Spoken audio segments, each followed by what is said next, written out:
drawing healthy boundaries. We all incorporate boundaries in everyday lives. We discuss them with friends, family, colleagues, etc. Boundaries are present everywhere and everything. Some are developed through social constructs, some are developed through personal preferences, and others from past experiences.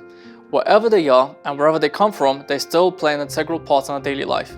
And as such, it is essential to understand the concepts of drawing healthy boundaries with those around you. An accurate definition of healthy boundaries is that healthy boundaries are those boundaries that are set to make sure you are both mentally and emotionally stable. A researcher described unhealthy boundaries whereby our boundaries might be rigid, loose, somewhere between, or even non-existent. A complete lack of boundaries may indicate that we don't have a strong identity or are enmeshed with someone else. Examples of rigid boundaries are keeping others at a distance, being detached and distant even with intimate partners, having few close relationships, avoiding close relationships, and examples of loose or open boundaries are getting too involved with other people's problems, finding it hard to say no to other people's requests, oversharing personal information with others or being quick to trust, seeking to pleasure others for fear of rejection.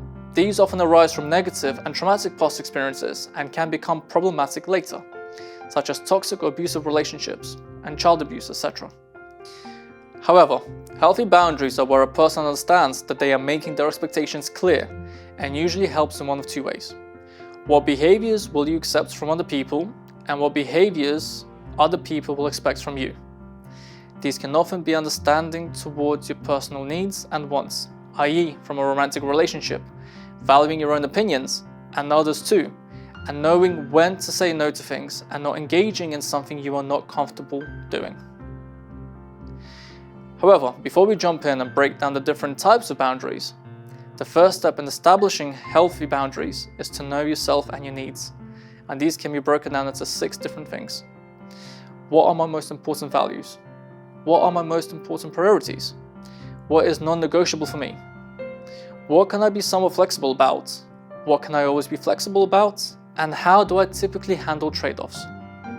These questions and answers help you develop a foundation and baseline for your healthy boundaries. It creates a sense of self-identity and establishes your values and tolerances. As mentioned earlier, there are 5 different types of boundaries: physical, sexual, intellectual, emotional, and financial. Physical refers to your own space, privacy, and your body. It's discussing and establishing your tolerances, such as public displays of affection, the sorts of information you're comfortable in sharing, and communicating with other parties to discuss boundaries and levels of comfort. Sexual, these are boundaries that establish your levels of intimacy, sexual conversations, touches, and desires. This is also a time to establish what you are comfortable and not comfortable with doing, engaging or initiating. This is still seen as taboo at times, but it is an essential topic of conversation, and being honest and open with yourself will help you feel comfortable with yourself. Intellectual, this helps you to establish your ways of thinking, your beliefs and viewpoints. Intellectual boundaries can often be invaded, particularly around political topics or when people dismiss others' ideas and opinions. It is essential to maintain a level of respect and self-respect. Emotional, this is all about sharing your feelings. This is about setting boundaries towards things you are comfortable with sharing with someone about your feelings, i.e. with friends. You would gradually open up about your feelings and not usually unload everything at once. Financial, boundaries surrounding finances are much like those towards sexual boundaries. They are not spoken often about, but this is more of a border designed for the individual, i.e. budgeting, monitoring your spending, how much you loan, etc. To sum up, healthy boundaries are a development of your self-identity and also helps in establishing what you are comfortable sharing with those around you and what your tolerances are.